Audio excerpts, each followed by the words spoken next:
At 83, Paul McCartney finally tells the truth about Ozzy Osbourne. Paul McCartney was born James Paul McCartney on June 18, 1942, in Liverpool, England. Growing up in post-war Liverpool, Paul was raised in a working-class household where music was a cherished part of everyday life.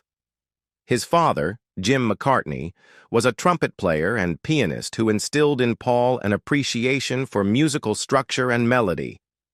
After the death of his mother, Mary, when he was just 14, music became both a refuge and a means of personal expression for the young McCartney.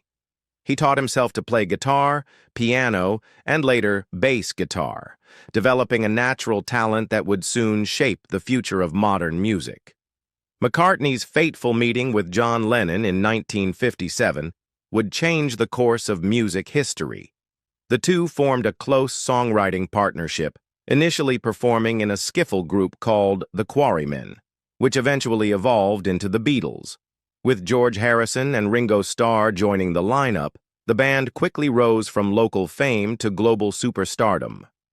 As one half of the iconic Lennon-McCartney songwriting duo, Paul contributed to an unparalleled catalog of hits including Yesterday, Hey Jude, Let It Be, and Eleanor Rigby, showcasing his lyrical sensitivity and melodic genius. These songs, among countless others, became cultural landmarks, reflecting the spirit of the 1960s and beyond. The Beatles' impact on popular culture is immeasurable, and McCartney was at the heart of their creative innovation. He was often the driving force behind the band's musical experimentation, pushing boundaries with albums like Sgt. Pepper's Lonely Hearts Club Band, Revolver, and The White Album. His ability to blend classical, rock, pop, and avant-garde influences into cohesive, emotionally resonant works helped elevate rock music into a true art form. By the time the Beatles disbanded in 1970, they had redefined not only what a band could be, but also what popular music could accomplish on both an artistic and emotional level. After the breakup of the Beatles, McCartney continued to thrive creatively. He formed the band Wings with his wife Linda McCartney, producing a string of chart-topping albums and singles throughout the 1970s such as Band on the Run, Live and Let Die, and Jet. Wings became one of the most successful rock bands of the decade, proving that McCartney's talents extended far beyond his Beatles legacy. During this period, his partnership with Linda was both a musical and personal triumph, as she provided him with unwavering support, harmonies, and artistic inspiration until her death in 1998. As a solo artist, Paul McCartney continued to evolve and adapt to changing musical landscapes. He explored a wide range of genres, collaborated with countless artists including Stevie Wonder, Michael Jackson, Elvis Costello, Kanye West, and Rihanna, and remained an enduring presence on the world stage. His albums such as Tug of War, Flowers in the Dirt, Flaming Pie, and Egypt Station showcased his continued relevance and his unyielding passion for music making. Whether performing heartfelt ballads or high-energy rockers, McCartney has consistently demonstrated his versatility and his rare gift for crafting memorable, emotionally charged songs. The 1980s were, by many accounts, one of the most challenging decades in Paul McCartney's life and career. After soaring to global superstardom as a member of the Beatles and later with Wings, McCartney found himself facing personal and professional struggles during this period. One of the more serious issues he confronted was his growing dependence on drugs, particularly marijuana. His use escalated to the point where it became a public matter. He was arrested for possession of marijuana, a moment that was widely covered by the media and led to a fine. This arrest not only tarnished his public image to some degree, but also served as a wake-up call about the direction his life was heading. Beyond his own personal battles, the decade dealt him a devastating blow with the tragic murder of his former Beatles bandmate and close friend John Lennon in 1980. Lennon's murder shocked the world and left a deep emotional scar on McCartney. The loss of Lennon was more than just the death of a fellow musician. It was the loss of a creative partner and lifelong companion whose presence had shaped much of McCartney's own musical identity.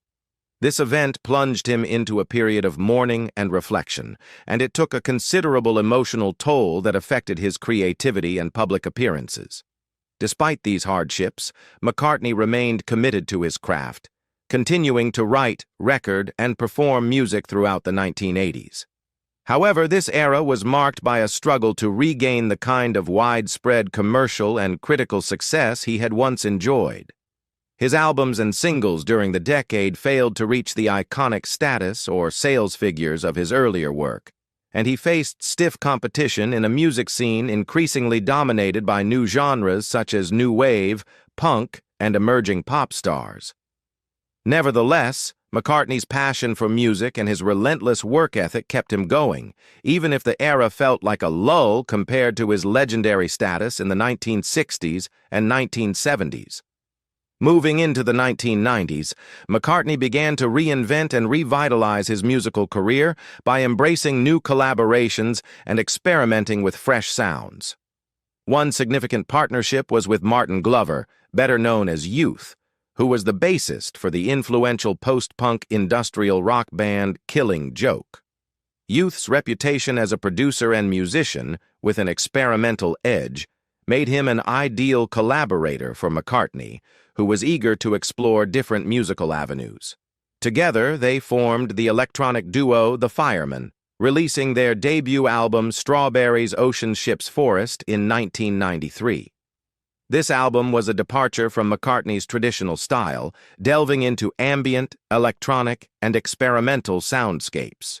Though it was a more underground project, it demonstrated McCartney's willingness to adapt and innovate beyond his established image. In the same year, McCartney also released Off the Ground, a rock album that aimed to reconnect with his core audience. The album featured a blend of upbeat tracks and ballads, showcasing his continued skill as a songwriter and performer. While it did not reach the commercial peaks of his earlier solo or Beatles albums, it was well received by fans and critics, affirming his resilience and enduring relevance in the changing music industry. As the new millennium dawned, Paul McCartney showed no signs of slowing down, despite being in his 60s. His energy, creativity, and dedication to music remained as strong as ever. During this period, he released a series of albums that demonstrated his versatility and maturity as an artist. In 2006, he released Exi Cor Meum, a classical oratorio that highlighted his compositional talents beyond the pop and rock genres.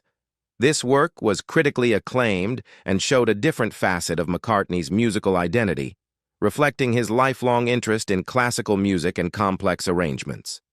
Following that, in 2007, McCartney came out with Memory Almost Full, an album that combined introspective lyrics with catchy melodies and contemporary production. The album was praised for its thoughtful songwriting and marked a successful return to more traditional rock and pop sensibilities. Then, in 2008, he revisited his collaboration with Youth by releasing Electric Arguments under the Firemen name, blending rock, electronic, and psychedelic influences in a dynamic and adventurous musical statement. These projects collectively underscored McCartney's enduring ability to reinvent himself while staying true to his roots. Beyond his musical achievements, McCartney has been a dedicated humanitarian, activist, and animal rights advocate. A longtime vegetarian, he has championed the causes of environmental sustainability, global disarmament, and ethical treatment of animals. He established the Linda McCartney Foods Company in honor of his wife's legacy, promoting meat-free products and healthy living. He has also supported a wide range of charitable organizations, including PETA, Greenpeace, and Adopt a Minefield, and was knighted in 1997 by Queen Elizabeth II for his services to music and philanthropy. In live performance, McCartney remains a commanding and charismatic figure. His concerts draw massive crowds, and he is known for his stamina, enthusiasm, and connection with audiences of all ages.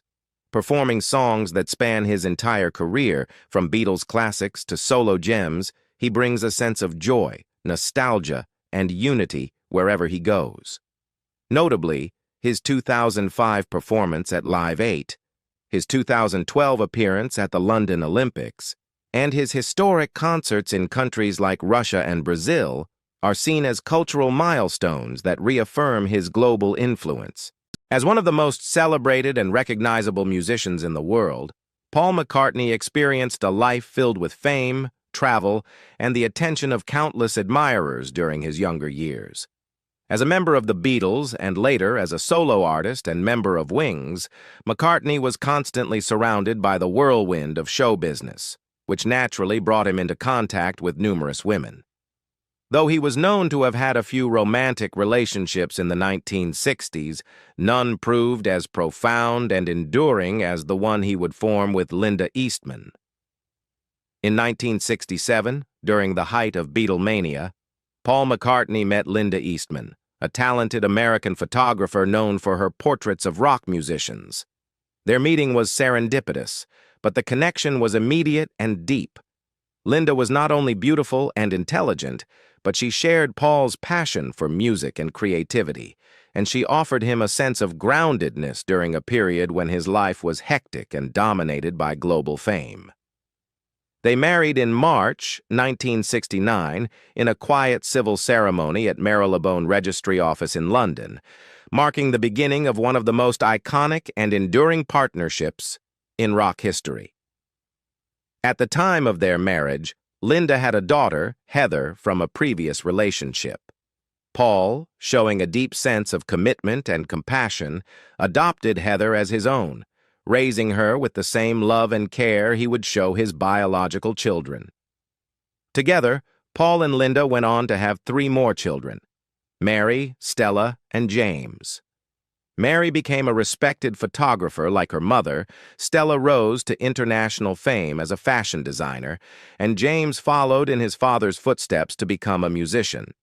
The McCartney family grew to be known not only for their artistic talents, but also for their closeness and mutual support. Paul and Linda's marriage lasted nearly 30 years, a rare feat in the entertainment industry. Their bond was famously strong, and they were almost inseparable. Linda even toured with Paul's band Wings and provided backing vocals and keyboards, despite initially having no professional musical experience. They were each other's constant companions in both personal and professional spheres, and their love was evident in interviews, photographs, and in the songs Paul wrote during their time together. Tragically, Linda was diagnosed with breast cancer in the 1990s, and after a brave battle, she passed away in 1998. Her death was a devastating blow to Paul, who mourned deeply and spoke often of her strength, love, and enduring influence on his life. Several years later, in 2002, Paul McCartney entered into a second marriage with Heather Mills, a former model and activist known for her charity work, particularly in the field of landmine victim support following the amputation of her leg in a traffic accident. Their relationship began with optimism and media excitement, with many hopeful that McCartney had found happiness again after his long grieving period. They married in a lavish ceremony at Castle Leslie in Ireland, and in 2003 they welcomed a daughter, Beatrice Millie McCartney. Despite the joy of their child's birth, the marriage soon showed signs of strain. As public interest and scrutiny grew, tensions between the couple became more visible, and their once promising union began to deteriorate. The marriage ended in a highly publicized and acrimonious divorce in 2008. The proceedings were often bitter, played out in the media, and highlighted disputes over finances, custody, and differing accounts of their relationship. While Paul remained largely dignified and reserved throughout the ordeal, the experience was widely seen as painful and draining for him, particularly in light of the contrast to his previous marriage. Despite the challenges, he remained devoted to his daughter Beatrice, actively participating in her upbringing and maintaining a strong relationship with her. In time, Paul McCartney found love and companionship once more. In 2007, he began dating Nancy Shevell, a businesswoman from New York and a member of the board of the New York Metropolitan Transportation Authority. Cheval, a woman of elegance and privacy, came from a prominent American family and shared many of Paul's values, including a love of music, a vegetarian lifestyle, and a preference for staying out of the tabloid spotlight. After a few years of a quiet, steady relationship, the couple married in 2011 in a modest and heartfelt ceremony at Old Marylebone Town Hall in London, the same venue where he had married Linda decades earlier. Now well into his 80s and recognized globally as one of the most iconic figures in music history, Paul McCartney, former Beatle, Wings frontman, and lifelong artist, has reached a reflective stage in his life. At the age of 83, having spent over 6 decades navigating the peaks and valleys of the entertainment industry, McCartney has grown increasingly candid in interviews and memoirs, unafraid to speak his mind and share untold stories from the hidden corners of rock history. In a recent sit-down conversation that stunned fans and industry insiders alike, McCartney finally opened up about his long-held impressions of Ozzy Osbourne, the Prince of Darkness himself. Their paths, while vastly different in style and public persona, had crossed numerous times over the years, at award shows, charity benefits, and studio collaborations. Though McCartney had often been diplomatic when asked about the heavier side of rock and roll, he now reveals that he always harbored a deep admiration for Osbourne's raw, unapologetic presence and remarkable endurance. He spoke not only of Osbourne's outrageous stage antics and controversial headlines, but also of his vulnerability, his lifelong battle with addiction, and his undeniable charisma as a performer and human being. "I think a lot of people misunderstand Ozzy," McCartney shared, his voice tinged with warmth and gravity. "Beneath all the theatrics, the biting the bat, the wild reputation, there's a man with a deep soul and a real heart. I saw it in the way he talked about his kids, in the way he looked after his bandmates when no one else noticed. He's a survivor, and in this industry, that counts for everything." McCartney went on to describe their one and only proper conversation, which took place backstage at a benefit concert in the late 1990s. While surrounded by chaos and fans, the two icons shared a quiet moment in a dressing room speaking about family, fame, and the toll of constant reinvention. It was during that conversation, McCartney said, that he realized Ozzy was much more thoughtful and grounded than people gave him credit for. Now, decades later, McCartney is choosing to honor Osbourne not just as a fellow rock legend, but as a symbol of resilience and authenticity in a world that so often punishes both. He even admitted that he regretted not speaking publicly about their shared respect sooner. "I think I stayed quiet because I didn't know how people would react. But you get to this age, and you just want to be honest. Ozzy's a bloody legend, and he always has been." As McCartney continues to reflect on his life and legacy,